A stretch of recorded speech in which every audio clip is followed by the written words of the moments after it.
Okay, good morning, YouTube. We have another video today in our continuing series.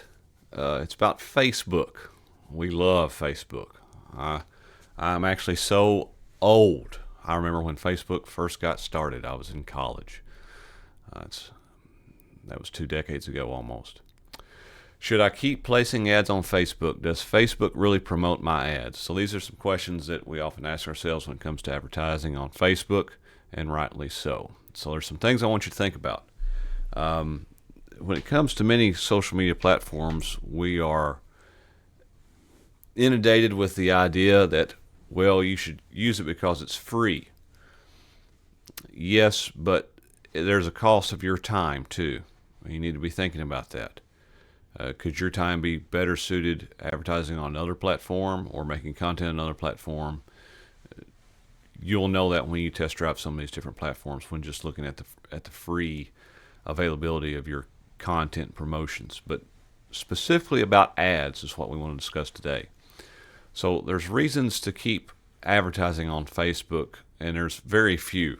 I would say the following would be these reasons. I have them right here on your screen. Your market is there. Essentially, the demographic that you're hitting is on Facebook. They are actively on Facebook. You can connect with them. Perhaps you have an existing group or community or multiple groups that you can connect with and message. Then yeah, you have a reason to keep advertising on Facebook. Now, your ads are measurable and getting traction. In other words, you're actually measuring the results of your ads on Facebook, and you know what your return is. That's also important and a reason to continue. Here's something that you may not know. Facebook, if I'm not mistaken, has the largest collection of data on consumers in existence.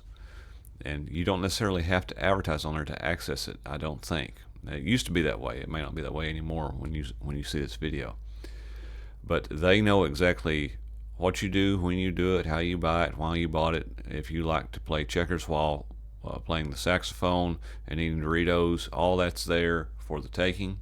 And you can really get down to the nitty gritty about your demographics. So if you know that you are selling to some demographic like housewives between the ages of 35 and 45, you can go on Facebook and see what else they're into, and then start promoting your ads in those periodicals, magazines, and books that would be adjacent to their interest. Okay, so there is some utility in that. They collect a lot of data, and you can use it. Reasons to stop. Okay, now this is going to shock you. Why would they promote you? Okay, so you bought an ad on Facebook. That's great. Well, so did AT&T, Verizon, and T-Mobile. There's only so much time, screen time, that a user has available to them. In other words, Facebook only has so much space and so much time to place ads in front of a user. They're just essentially like a newspaper.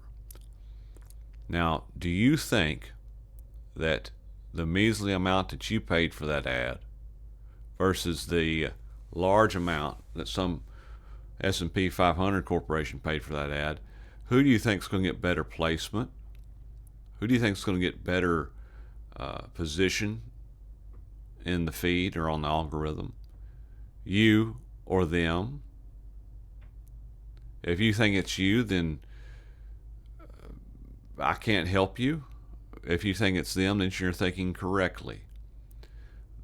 Facebook has a natural incentive to not promote you, despite the fact that you are paying money.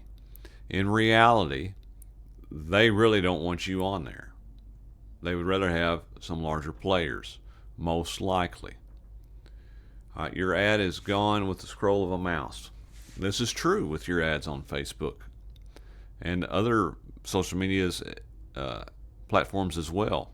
As people scroll with their thumb or their mouse, your ad presented is now gone. If you send an email, someone at least has to click on it to delete it. If you send direct mail, they actually have to walk out to the mailbox, look at it, take it all the way back to their trash can and throw it away.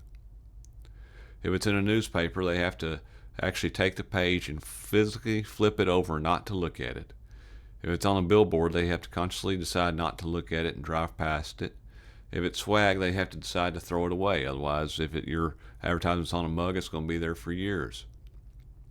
So, in all these different medias, they have a longer lasting, harder to get rid of attribute than an ad on Facebook or some other social media platform. I want you to consider that when you go to start placing ads and spending ad revenue and your marketing budget.